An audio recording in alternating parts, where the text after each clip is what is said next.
طلبا حافظ قرآن بنے اور آج ان کے سروں پر فضیلت کے دستار اور پگڑی باندھی گئی۔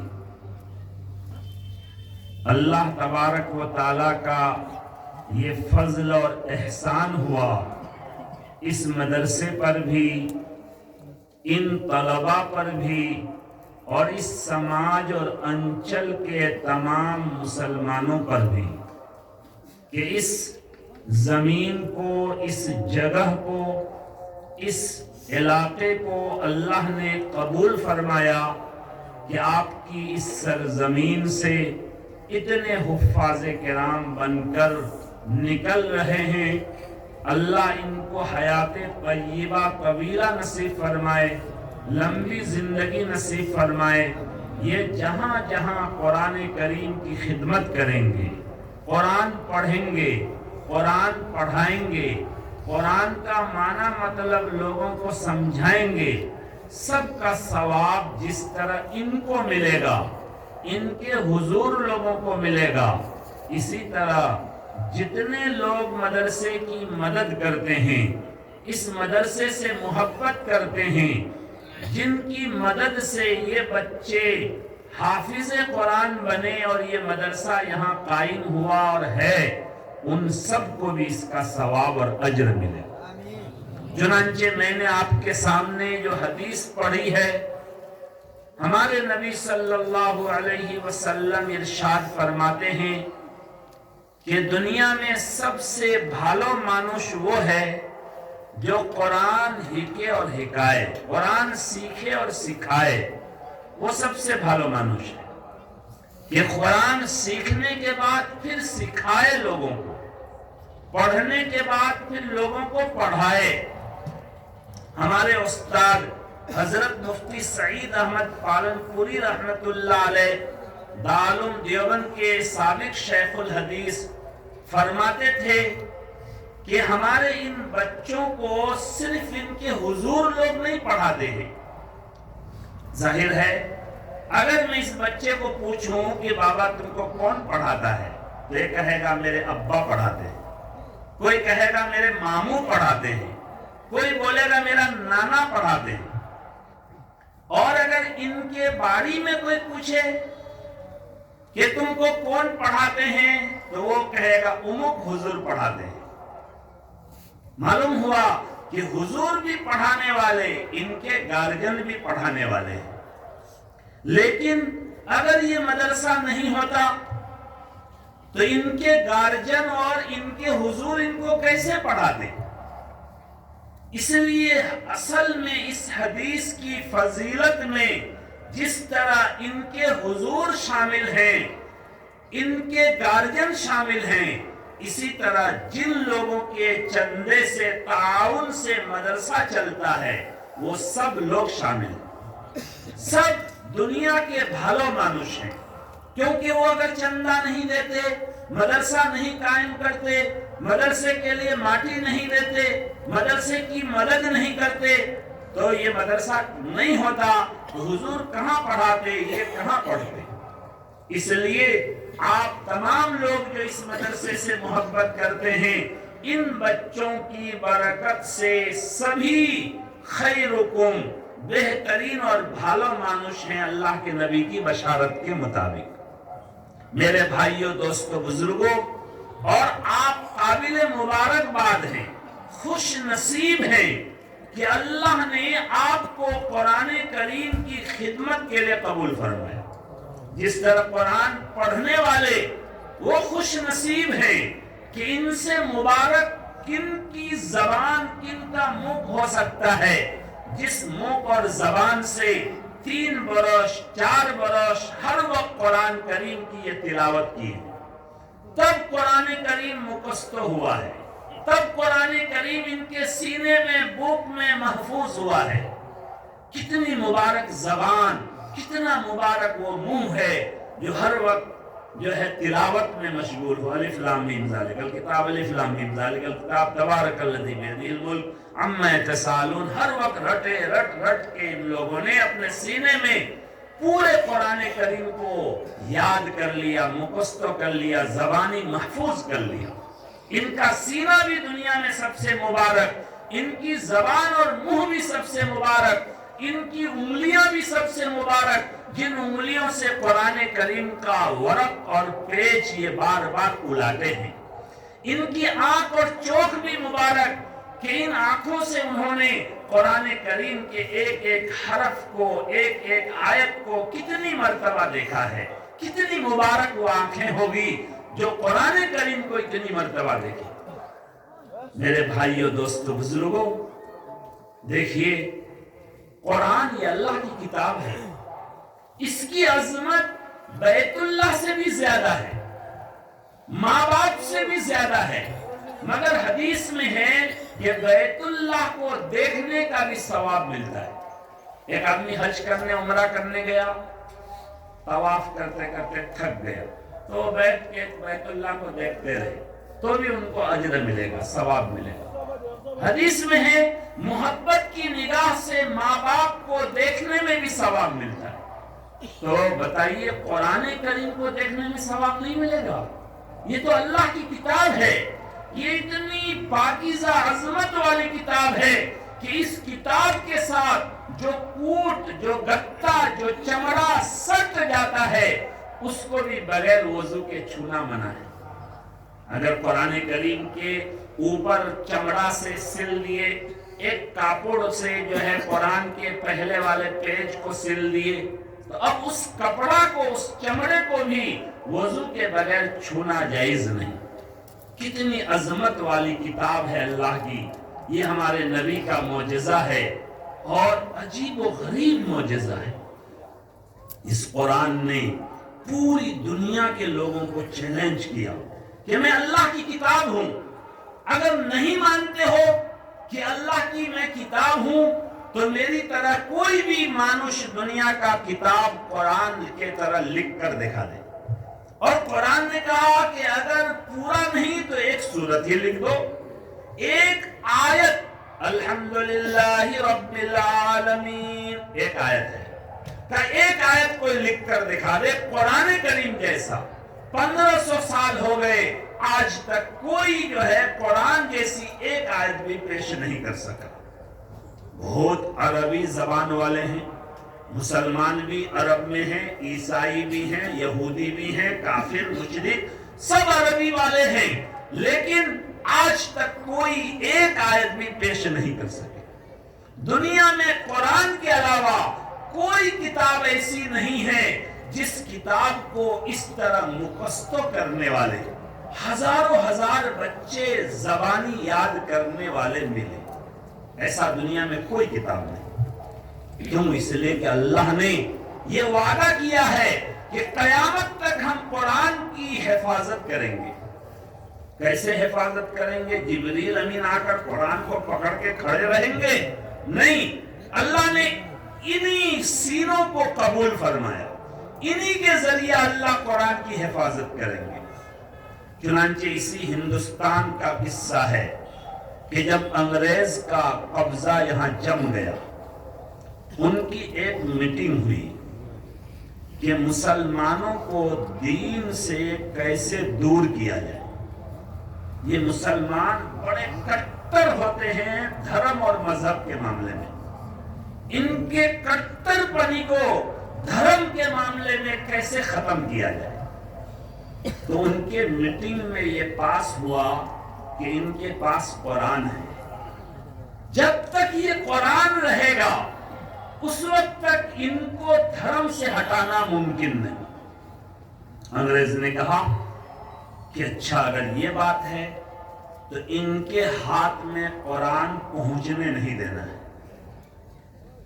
اس زمانے میں کمپیوٹر نہیں آیا تھا کہ ہر آدمی کمپیوٹر سے کچھ بھی نکال لے، گوگل سے کچھ بھی نکال لے۔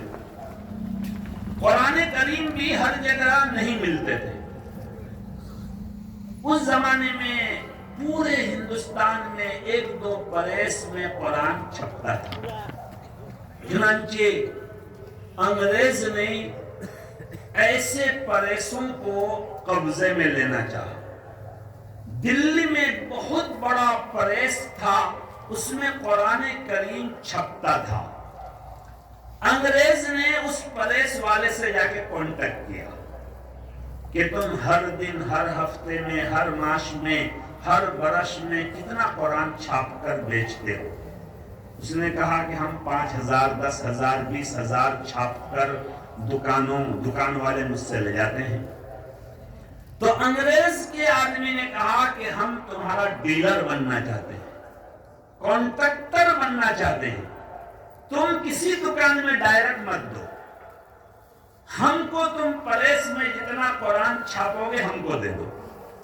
پریس والے نے کہا بہت اچھا، ایک جگہ میرا مال، اگر ان کے لیے تو پیسہ لینا تھا، ان کے لیے مال ہے تو مال بک جائے تو اچھی بات۔ چنانچہ انہوں نے معاملہ کر لیا۔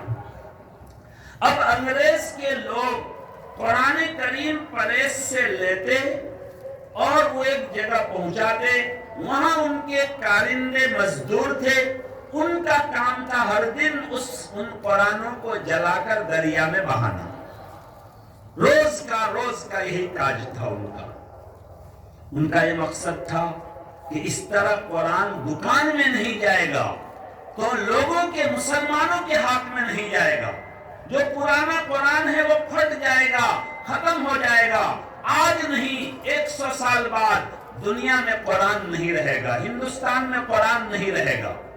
وہ لوگ پلان بناتے ہیں 100 سال آگے کا کہ ابھی تو بہت سے مانوش کے باڑی میں، بہت سی مسجد میں قرآن ہے، لیکن وہ قرآن کتنا دن رہے گا؟ 100 سال رہے گا، اس کے بعد تو وہ پرانا ہو جائے گا، پھٹ جائے گا۔ یہ ان کی پلاننگ تھی۔ خیر، اس پریس میں ایک مسلمان لڑکا بھی کام کرتا تھا۔ جو انگریز کا آدمی اس پریس سے قرآن لیتا تھا، ان سے ان کی دوستی محبت ہو گئی۔ تو اس انگریز سے انہوں نے کہا کہ یار تم لوگ اتنا قرآن ہر دن ہمارے پریس سے خرید کر کیا کرتے ہو؟ تو دوستی میں انہوں نے محبت میں بتا دیا کہ دیکھو ہم تو خرید کر فلاں جگہ لے جا کر دیتے ہیں اور وہاں ہمارے آدمی ہیں، وہ لوگ اس کو جلا دیتے ہیں اور دریا میں بہا دیتے ہیں۔ کہا کیوں؟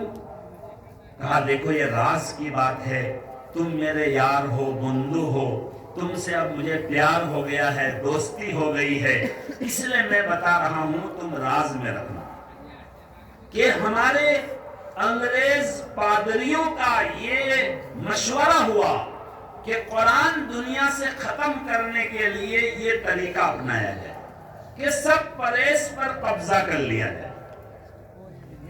تو اس مسلمان بندو نے کہا کہ دیکھو بندو، تم لوگ کامیاب نہیں ہو پاؤ گے۔ کہا یار کامیاب ہوگا نہیں ہوگا، میری تو نوکری ہے، میرا تو کاج ہے، میری چاکری یہ ہے کہ یہاں سے تمہارے پاس سے اٹھا کر فلاں جگہ پہنچا دو۔ اس مسلمان لڑکے نے کہا ٹھیک ہے، تمہاری یہ چاکری ہے، لیکن تم اپنے اوپر والوں سے کہہ سکتے ہو کہ وہ اپنے مقصد میں، جو ان کا ادیشیہ ہے، اس میں کامیاب نہیں ہو پائے گا۔ کہا کیوں کامیاب نہیں ہوگا؟ کہا اچھا، اس کا جواب ہم آپ کو بتائیں گے۔ آگے کوئی چھٹی کا زمانہ آ رہا تھا، وہ مسلمان لڑکا اس انگریز بندو اور دوست کو کہا کہ دیکھو یہ چھٹی آ رہی ہے، اس چھٹی میں دونوں چلیں گے گھومنے کے لیے۔ کہا کہاں جاؤ گے؟ کہا جہاں ہم لے جائیں گے وہاں تم جانا۔ کہا ٹھیک۔ اس زمانے میں ٹونک ایک جگہ ہے، وہاں کے حافظ بہت مشہور تھے، جیسا کہ ابھی ہندوستان میں، گجرات میں بہت حافظ ہوتے ہیں، ہر گھر میں حافظ، پالنپور میں ہر گھر میں حافظ۔ اب الحمدللہ اللہ کا فضل ہے، آسام میں بھی دوسرے صوبوں میں بھی ہونے لگا، لیکن آج سے 15-20 سال پہلے جو ہے یہ آسام میں، بنگال میں، بہار میں یہ لوگ سوچتے بھی نہیں تھے کہ ایک بچہ حافظ بھی بنے گا، عالم بھی بنے گا۔ مدرسے میں ایڈمیشن لینے کے وقت مجھ کو بھی مدرسے کے محتمم نے پوچھا تھا، محتمم صاحب نے، کہ بیٹا حافظ بنو گے نا مولانا؟ تو میں نے کہا تھا مولانا بنوں گا۔ یعنی یہ لوگوں کا سوچ تھا کہ یا تو حافظ یا مولانا. چنانچہ 30 سال 40 سال پہلے کے بہت کم ایسے علماء ملیں گے کہ وہ عالم بھی ہو حافظ بھی ہو. آج الحمدللہ سینکڑوں ایسے نئے علماء ملیں گے جو حافظ قرآن بھی ہیں، عالم دین بھی ہیں. تو اس زمانے میں ٹونک میں بہت حافظ تھے. چنانچہ وہ انگریز بندوں کو لے کر ٹونک گیا اور جانے کے بعد وہاں ایک ہوٹل میں رکا. صبح سویرے بالکل شکالے شکالے ان کے بندوں کو لے کر نکلا. ایک بوڑھے میاں ملے، کہا چچا جان السلام علیکم، آپ حافظ ہیں؟ کہاں بیٹا حافظ ہوں. کہا قرآن سنا سکتے ہیں؟ کہاں سنا سکتا ہوں. کہا جا سنائیے. چنانچہ وہ شروع کیے. 1 گھنٹہ 2 گھنٹہ 3 گھنٹہ سناتے گئے، یہاں تک کہ وہ دونوں تھک گئے. کہا چچا پورا قرآن اسی طرح مقصد آپ کو یاد ہے؟ کہا پورا قرآن اسی طرح مجھے یاد ہے، پورا اسی مجلس میں سنا سکتا ہوں. خیر، پھر وہ دوسرے محلے میں لے کر گئے. کچھ جوان لوگوں سے ملے، پوچھے آپ حافظ ہیں؟ کہاں حافظ ہیں. کہ ہم کو قرآن سنائیں گے؟ کہاں ہنائیں گے. کہ ہناؤ کا. بس وہ ٹیپ شروع ہو گیا. قرآن یہ لوگ ہنتے ہنتے تھک گئے. کہے بس. پھر دوسرے دن جو ہے پھر نکلے، ایک معصوم بچہ کو پکڑے. وہ مسلمان تھا، وہ دیکھ کر پہچان گیا. کہا بیٹا حافظ ہو؟ کہاں الحمدللہ ابھی میں 2023 میں حافظ بنا، یعنی اس زمانے کے حساب سے بولا. کہا قرآن ہنا سکتے ہو؟ کہاں ہنا سکتا ہوں. ہناؤ کا. شروع کر دیا. وہ 2 گھنٹہ 3 گھنٹہ بچہ پڑھتا گیا پڑھتا گیا پڑھتا گیا. خیر، انگریز جو ان کا بندو تھا اس نے کہا یار یہ کیا دکھا رہے ہو مجھ کو. کہا کیا دکھا رہے ہیں؟ وہ اب ہوٹل میں چلو وہاں بات کریں گے. وہاں جا کر اس مسلمان بندو نے اس انگریز سے کہا کہ دیکھو تمہارے لوگ قرآن کے ورق کو، پتے کو، پیج کو، مصحف کو، جو قرآن ہمارے سامنے کاغذ میں ہے اس کو جلا دے گا، لیکن ان سینوں سے قرآن کون نکالے گا؟ بچہ بچہ، بوڑھا بوڑھا، جوان جوان کے سینے میں قرآن محفوظ ہے، تو بتاؤ تم کیسے کامیاب ہوگے؟ چنانچہ آج آپ جانتے ہیں ترکستان میں جو ہے کس طرح بچے حافظ قرآن بن رہے ہیں.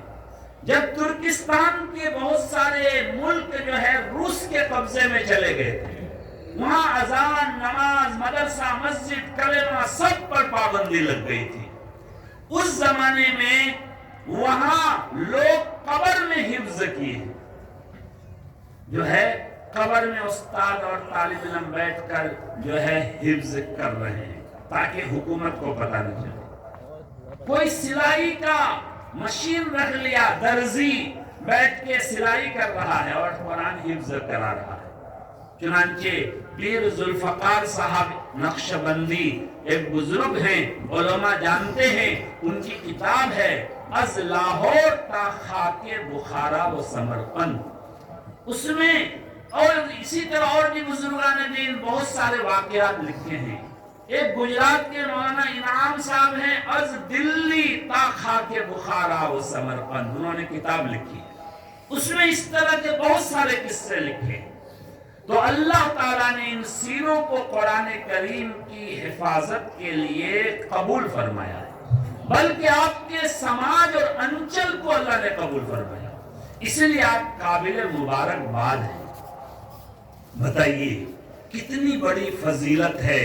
حدیث میں آتا ہے کہ ان ایک ایک بچے کو اللہ تعالیٰ 10 جنت کا ٹکٹ دیں گے، اور ان کو اختیار ہوگا یہ اپنے خاندان رشتہ دار میں سے جس کو چاہے اس کو وہ ٹکٹ جنت کا دے سکتا ہے. حدیث میں ہے کہ ایک آدمی پر جہنم واجب ہو جائے گی، اللہ فرشتوں کو حکم کریں گے کہ لے جاؤ اس کو گھسیٹ کر جہنم میں ڈالو. یہ بہت بڑا پاپی تھا، گنہگار تھا، میرا نافرمان بندہ تھا۔ فرشتے پکڑ کے جہنم کی طرف لے جائیں گے، ایک معصوم بچہ کھڑا ہوگا اور کہے گا اے اللہ، آپ کے نبی کی بشارت میرے پاس ہے کہ میری سفارش پر آپ 10 آدمی کو جن پر جہنم واجب ہو جائے گی ان کو آپ جہنم سے آزاد کر دیں گے۔ اے اللہ، یہ میرے چچا ہیں، یہ میرے ماموں ہیں، ان کو کے لیے میں وہ ٹکٹ دے رہا ہوں، کو ٹوکن دے رہا ہوں، سفارش کر رہا ہوں، آپ ان کو معاف کر دیجئے۔ اللہ کہیں گے اے فرشتوں واپس لاؤ، یہ میرا حافظ بچہ نے، حافظ بندہ نے جو ہے سفارش کر دیا، اب ان کو جنت میں بھیج دو۔ جن پر جہنم واجب ہو جائے گی ان کے لئے جنت کی سفارش کر سکتے ہیں۔ حدیث میں ہے کہ حافظ قرآن کو حکم ہوگا جنت میں داخل ہونے کے بعد کہ بابا پڑھتے جاؤ چڑھتے جاؤ، پڑھتے جاؤ چڑھتے جاؤ، تمہارا مقام کہاں ہوگا؟ کہا جہاں والناس پڑھو گے تم ختم کرو گے، وہاں تمہارا مقام ہوگا۔ حافظ قرآن کے ماں باپ کو ایسا روشن تاج پہنایا جائے گا۔ آج تو آپ کے سامنے یہ دستار بندی کی گئی ہے، اللہ تعالی میدان قیامت میں اس سے بہت شاندار شعبہ لگائیں گے اور اس شعبہ کے صدر خود اللہ ہوں گے اور حفاظ کے ماں باپ کو ایسا تاج پہنائیں گے۔ حدیث میں ہے کہ اس تاج کی روشنی اس طرح ہوگی کہ سورج کو اگر کسی گھر میں لا کر لٹکا دیا جائے تو کتنا جو ہے کتنی روشنی، کتنی چمک ہوگی۔ اتنے دور میں سورج ہے تو اتنی روشنی، اس سے زیادہ روشن تاج ان کے ماں باپ کو پہنایا جائے گا۔ اتنی بڑی فضیلت۔ اس لیے اللہ پاک کا بہت بڑا احسان ہے کہ اس فتنوں کے زمانے میں ہر طرف پیسہ پیسہ پیسہ، جو عجیب عجیب جگہ لوگ پیسے کماتے ہیں۔ کہا تمہاری بیٹی جوان ہے، فلاں بہت بہترین لڑکا ہے، تم اگر جمائی بنانا چاہتے ہو ہم کو 40,000 ٹکا دو، ہم ان کو پٹا اٹا کے تمہارا جمائی بنا دیں۔ اپنا ماموں، اپنا چچا خالی رشتہ جوڑ دے گا تو 50,000 ٹکا لے گا، ہر جگہ ٹکا پیسہ۔ ایسے زمانے میں جو لوگ حافظ قرآن اپنے بچوں کو بنا رہے ہیں، یقیناً ان کی نگاہ میں صرف اللہ کی خوشنودی ہے، آخرت کی کامیابی ہے۔ اللہ انہیں مبارک کرے اور ہم سب کو اسی طرح اپنے بچوں کو حافظ قرآن بنانے کی توفیق عطا فرمائے، اور ہم سب کو اللہ قرآن سے اپنے آپ کو بھی لگانے کی توفیق دے، قرآن سے ہم سب جڑ جائیں۔ جس طرح ہم حافظ نہیں بن سکتے ہیں اگر تو ناظرہ پڑھ سکتے ہیں، نہیں پڑھ سکتے ہیں تو سیکھیں۔ سیکھنے کا وقت اور شمع کوئی بچپنا ہی ضروری نہیں۔ حضرت ابو بکر رضی اللہ عنہ 38 سال کی عمر میں تو ایمان لائے تھے۔ تو بتائیے جب 38 سال کی عمر میں ایمان لائے تو حافظ قرآن وہ تو بوڑھا جوان ہو کر ہی شروع کیے، بوڑھا ہو کر حافظ قرآن ہوئے۔ اکثر صحابہ قرآن حفظ کیے ہیں جوانی میں، بڑھاپے میں۔ اس لیے ہم قرآن پڑھنے والے، سیکھنے والے بنے۔ اللہ نے اس قرآن میں ایسا اثر رکھا ہے کہ مردہ دلوں کو یہ قرآن زندہ کر دیتا ہے۔ ہمارے علاقے کے ایم پی تھے حضرت مولانا اسرار الحق صاحب رحمت اللہ علیہ، بہت سے علماء جانتے ہیں، سیاست کے فرشتہ تھے۔ ان کے انتقال پر لوگوں نے کہا کہ کوئلہ کے فیکٹری سے نکلے مگر بدن میں، کپڑے میں ایک دھبا لگنے نہیں دیے۔ ایسی پاکیزہ سیاست کی، 2 ٹرم ایم پی رہے، اور اس سے پہلے جمعیت علماء کے جنرل سیکریٹری تھے۔ اس زمانے کی بات ہے، دارالعلوم دیوبند میں ایک 100 سالہ ہوا تھا۔ 100 سال کے فضلائے دیوبند کو پگڑی دی گئی تھی۔ اس 100 سالہ کے موقع میں مصر کے بہت بڑے قاری عبد الباسط صاحب رحمت اللہ علیہ جو ہے تشریف لائے تھے۔ حضرت نے فرمایا کہ میری ذمہ داری تھی دلی سے دیوبند لے جانے کی، جمعیت علماء کے جنرل سیکریٹری ہونے کے اعتبار سے۔ چنانچہ دلی میں جمعیت علماء کے جو ہے طرف سے ان کا استقبال ہوا اور گاڑی میں دلی سے دیوبند کے لیے روانہ ہوا۔ تو راستے میں حضرت مولانا اسرار الحق صاحب نے قاری عبدالباسط صاحب مرحوم سے پوچھا کہ آپ تو قرآن کریم کی بہت تلاوت کرتے ہیں، آپ کی تلاوت، آپ کی قرأت پوری دنیا میں سنی جاتی ہے، چنانچہ آپ لوگ اب تو جو ہے بہت ماشاءاللہ پڑھنے والے ہو گئے۔ آج سے 20-25 سال پہلے لوگ ٹیپ ریکارڈ میں، کیسٹ میں قاری عبدالباسط صاحب کو سنتے تھے، اور حضرت قاری صاحب کان میں ہاتھ دیتے اور آنکھ بند کر دیتے اور پورا ڈوب کر ٹان کر پڑھتے تھے۔ تو حضرت نے فرمایا کہ آپ اپنے چوک سے، آنکھ سے قرآن کا کبھی کوئی معجزہ دیکھے؟ کہاں؟ بہت معجزہ میں نے دیکھا، ایک بتا رہا ہوں۔ کیا بتائیے؟ کہا دیکھیے، ہمارے مصر کے جمال عبد الناصر جو بادشاہ ہے، وہ ایک مرتبہ اچانک میرے پاس چٹھی بھیجا کہ میں فلاں ڈیٹ میں روس جا رہا ہوں، آپ کو بھی میرے ساتھ روس جانا ہے۔ تو میں چٹھی پڑھ کر پریشان ہوا، یار روس میں تو کوئی مسلمان نہیں ہے، روس مجھے کیوں لے جائیں گے؟ میں تو قاری صاحب ہوں، ایسے جگہ میں لے جاتے، ایسے ملک میں جہاں قرآن سننے والے ہوتے۔ لیکن بادشاہ کا آرڈر تھا۔ قاری صاحب جو ہے تیاری کیے اور بادشاہ کے ساتھ روس کے سفر میں نکل گئے۔ راستے میں قاری صاحب نے جمال عبد الناصر سلطان سے پوچھا کہ آخر مجھے کیوں لے جا رہے ہیں؟ کیا دیکھیے، گزشتہ سال میں روس کے سرکاری میٹنگ میں گیا تھا، تو روس کے کمیونسٹ لوگوں نے، دہریہ لوگوں نے مجھے یہ کہا کہ تم لوگ 1400 سال پرانی کتاب اور قانون لیے پڑے ہو، چھوڑو اس کو، ہم ایک سرخ قانون، لال قانون کی کتاب لکھے ہیں، یہ قانون کی کتاب لے جاؤ اور یہ لا اور یہ قانون اپنے مصر میں جاری کرو، ہم تم کو یہ فیسلٹی دیں گے۔ یہ مجھے انہوں نے کہا، تو یہ میری غلطی ہے کہ میں نے ان کو کوئی جواب نہیں دے پایا۔ اب میں جب واپس مصر آ گیا تو میرے دل میں اس کی بہت چوٹ لگی کہ تم ایمان والے ہو، قرآن والے ہو، اس نے تمہارے قرآن کے بارے میں کہہ دیا کہ 100 سال 1400 سال پرانا ہے،